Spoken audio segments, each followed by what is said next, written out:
Bonjour et bienvenue dans Et tu fais quoi dans la vie, l'émission qui part à la rencontre de celles et ceux qui nous racontent leur métier. Aujourd'hui, pour en parler avec nous, j'ai le plaisir d'accueillir Lilian. Bonjour, Bonjour, enchantée Lilian et merci d'être avec nous. avec plaisir. Avant de parler de ton métier, est-ce que tu peux te présenter en quelques mots s'il te plaît? Lilian, 30 ans. Alors, j'ai toujours été passionné de bricolage, architecture. Après, sport extrême, donc skate, ski, vélo, et puis rugby.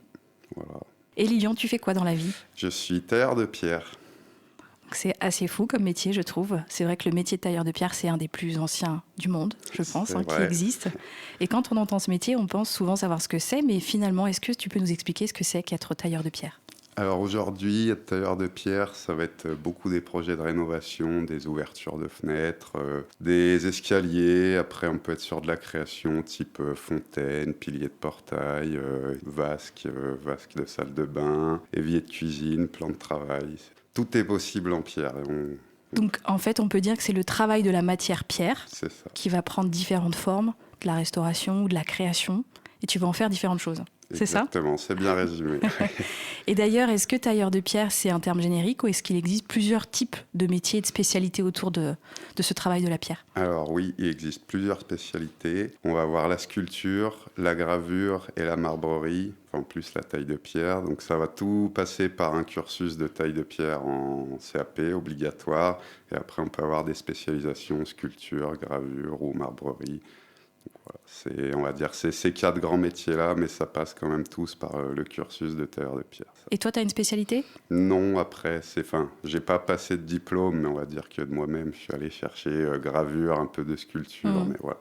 Trop bien. Et justement, est-ce que tu peux nous expliquer comment tu es arrivé dans ce métier? Est-ce que tu as eu un déclic? Est-ce que ça a été une rencontre? Alors, je pense que je l'ai au fond de moi depuis que je suis tout petit, parce que mon père a toujours fait de la brocante, antiquité. Donc, depuis que je suis petit, j'ai eu faire à pas mal de métiers artisanaux. On va dire que mes parents ont su me transmettre cette passion de l'artisanat, entre guillemets, ce respect des métiers artisanaux. Et après, je dirais que oui, tout ce qui est château, etc., j'ai toujours été émerveillé quand je suis allé les voir. Donc, je pense que naturellement, je me suis dirigé là-dedans, mais ça reste quand même hasardeux. Ok. Et tu te souviens quand même du moment où tu as découvert ce métier-là?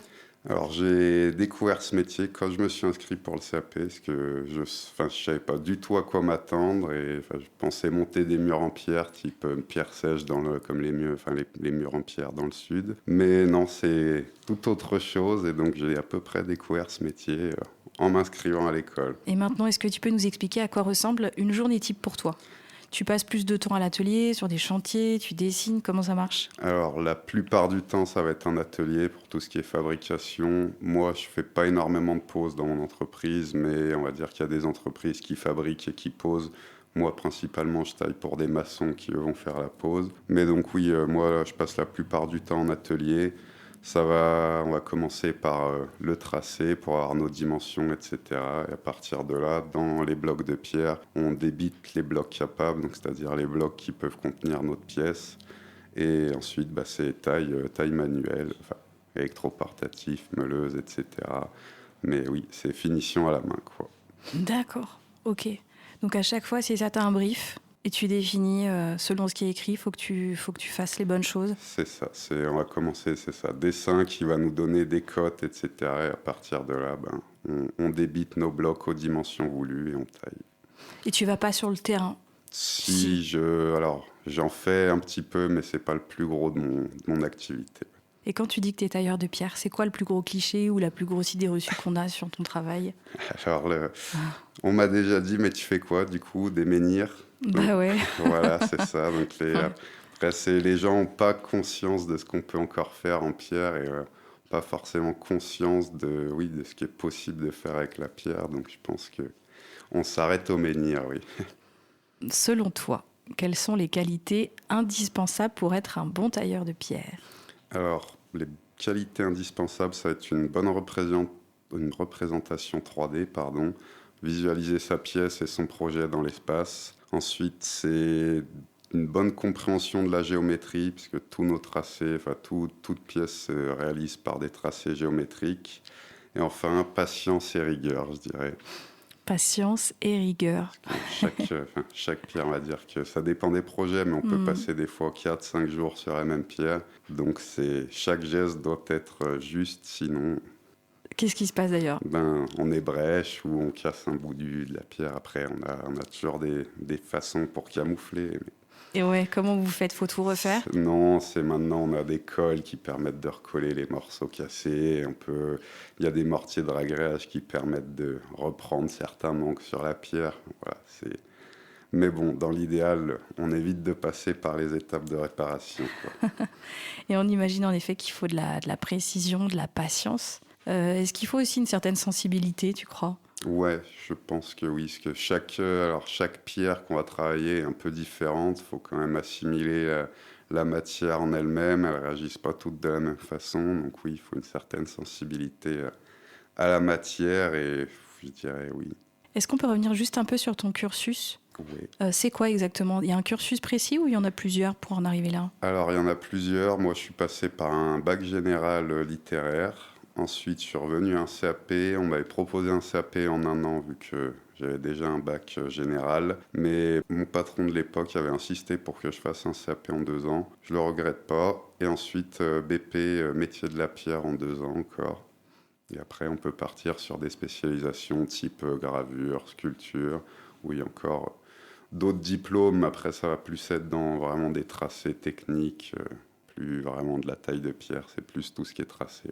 C'est ce qu'on appelle les métiers d'art, ça en Ouais, fait partie. c'est ça, oui. Et quel est selon toi le plus beau compliment que l'on puisse faire à un tailleur de pierre? Le compliment, à vrai dire, je sais pas, mais juste le sourire des gens à la fin de la réalisation de leur projet, quand ils voient l'ouvrage fini, c'est quand même toujours agréable à voir. Ouais. Donc c'est plutôt la réussite Ouais, finale. oui, c'est ça. Si on ouvrait une caisse à outils aujourd'hui, quels seraient les 3 outils dont tu ne pourrais absolument pas te passer aujourd'hui? Une équerre, une massette et une broche. On va dire que c'est à partir de là que tout commence. L'équerre qui va servir à tracer et la massette et la broche qui permettent d'approcher la forme. Alors ce sera pas une finition nickel, mais on va dire qu'on peut réussir à faire tout ce qu'on veut sur une pierre avec une massette et une broche déjà. Tu peux nous dire à quoi ça ressemble et ce que c'est exactement? Parce que tu vois, moi, je ne suis pas sûre de savoir. Alors massette, c'est un marteau un peu plus lourd qui nous permet de taper avec puissance, et la broche, c'est l'outil de base pointu qu'on voit assez régulièrement. C'est classique, je saurais pas. C'est dur à décrire. Ouais, c'est un pic en gros, si vous voulez. C'est vraiment une pointe sur laquelle on peut taper, qui permet d'éclater la matière. Enfin, on va dire que c'est l'outil qui nous permet d'approcher au plus près une matière finie, quoi. Ok. J'aimerais aussi qu'on puisse parler un peu d'intelligence artificielle, dans le sens où aujourd'hui on parle beaucoup d'IA et de métiers qui évoluent très vite. Et à l'inverse, en effet, les métiers manuels et artisanaux semblent vraiment trouver de la valeur aujourd'hui. Comment tu vois l'avenir du métier de tailleur de pierre? Alors, nous, la commande numérique, ça fait depuis 10 ans, je pense que ça a bien envahi le marché. Alors, ça permet, on va dire, dans nos métiers, enfin dans mon métier, de dégrossir les pièces, etc. Mais il y a toujours la main de l'homme qui est nécessaire pour finir le travail de la machine. Tu peux nous dire où est-ce que c'est exactement? Ça va être dans la finition, entre guillemets. C'est quand la pierre est finie, on en fait ce qu'on appelle une finition dessus. Donc ça peut aller par plusieurs outils, ça donne l'aspect final de la pierre. Souvent, c'est une finition qui est faite à la main. Après, tout ce qui est taille de moulure, on va dire décaissé, dévié, etc.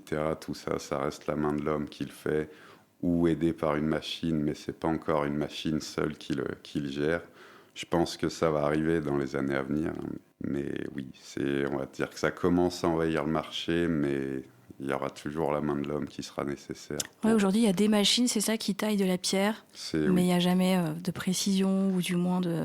Il y a une précision, on arrive on va dire, à dégrossir la forme. Tout ce qui est moulure, etc., les machines arrivent à l'approcher, mais si vous voulez, à l'œil, c'est pas assez fini proprement pour que ce soit acceptable, quoi. Est-ce que c'est un job qui attire les nouvelles générations?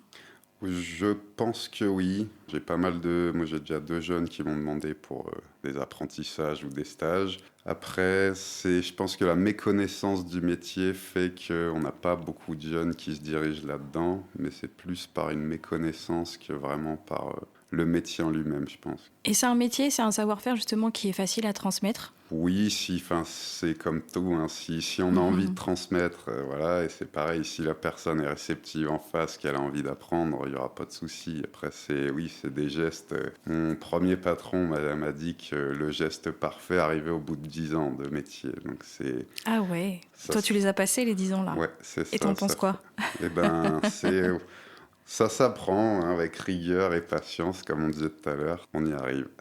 Et je me suis demandé en effet, quand tu te balades dans une ville ou que tu visites un monument, est-ce que tu arrives encore à le regarder comme un simple visiteur ou est-ce que ton œil de professionnel, justement aguerri, repère immédiatement ce qui échappe aux autres, c'est-à-dire, je sais pas, des restaurations, des imperfections? Je pense que oui, j'ai un regard différent par rapport à la plupart des gens sur des monuments en pierre.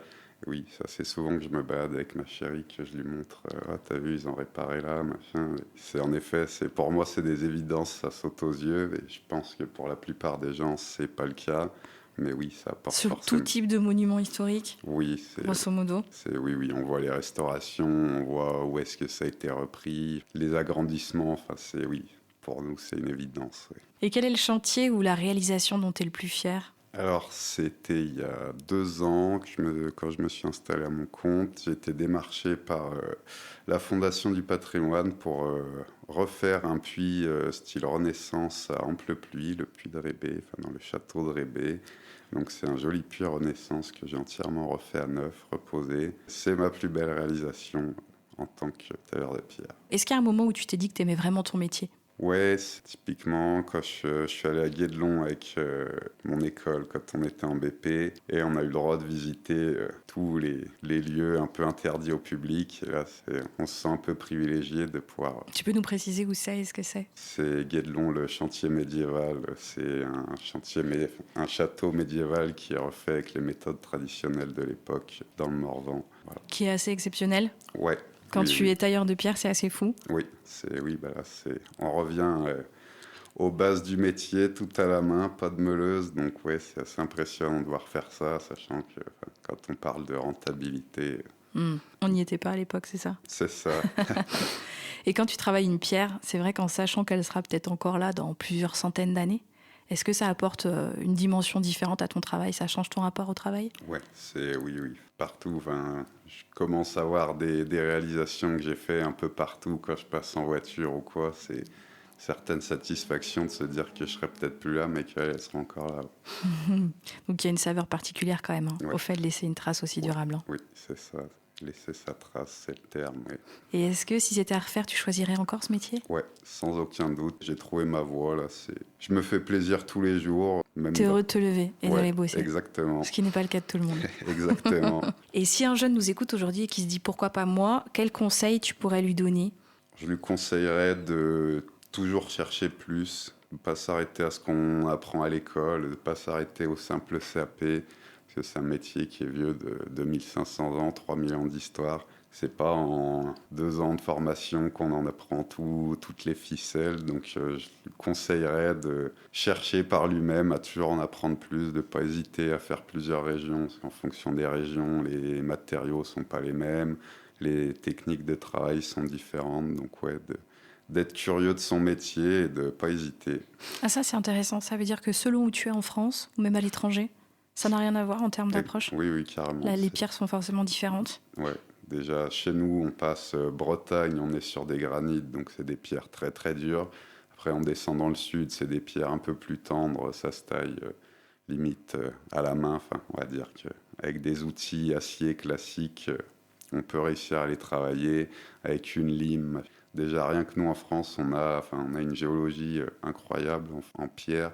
Et si on va chercher partout dans le monde, oui, il y a vraiment des techniques différentes, des approches différentes en fonction de la pierre. Ouais. C'est où que c'est plus facile d'être tailleur de pierre? Ce serait plus facile dans le sud. Dans le sud, hein, comme tu disais.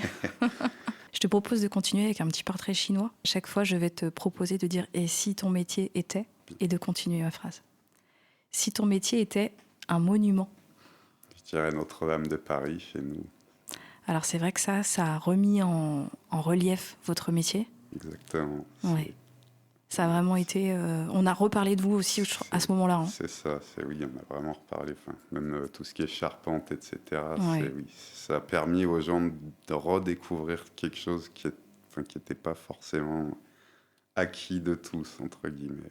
Ouais, c'est fou. Et c'est à ce moment-là où on a reparlé beaucoup des métiers d'art, du fait que vous fassiez partie du patrimoine. C'est ça. Et qu'il y avait des places à prendre, surtout. Exactement. Et que c'était aussi des métiers d'innovation. Si un tailleur de pierre était un outil, je dirais une massette. C'est notre outil de base. En général, les tailleurs de pierre sont connus pour être assez bourrus. Ouais. C'est bien représentatif de la massette. Même dans le Sud, ils en ont besoin. Ouais.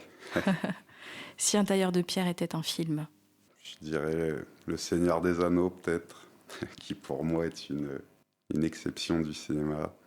Et la taille de pierre, c'est vraiment, pour moi, ça représente tellement, on peut arriver à faire tellement de choses et qualitatives. Et même en sculpture, on arrive à avoir des marbres tellement fins qu'on arrive à reproduire de la dentelle. Et c'est quoi le rapport au film ? C'est la perfection. La perfection, ok, cool. T'adores ce film et t'estimes que ton métier, il a un rapport aussi à l'excellence, t'as raison. Puis après, on va dire que même dans ce film-là, on a des ouvrages architecturaux qui sont quand même sortis de... Oui, c'est vrai.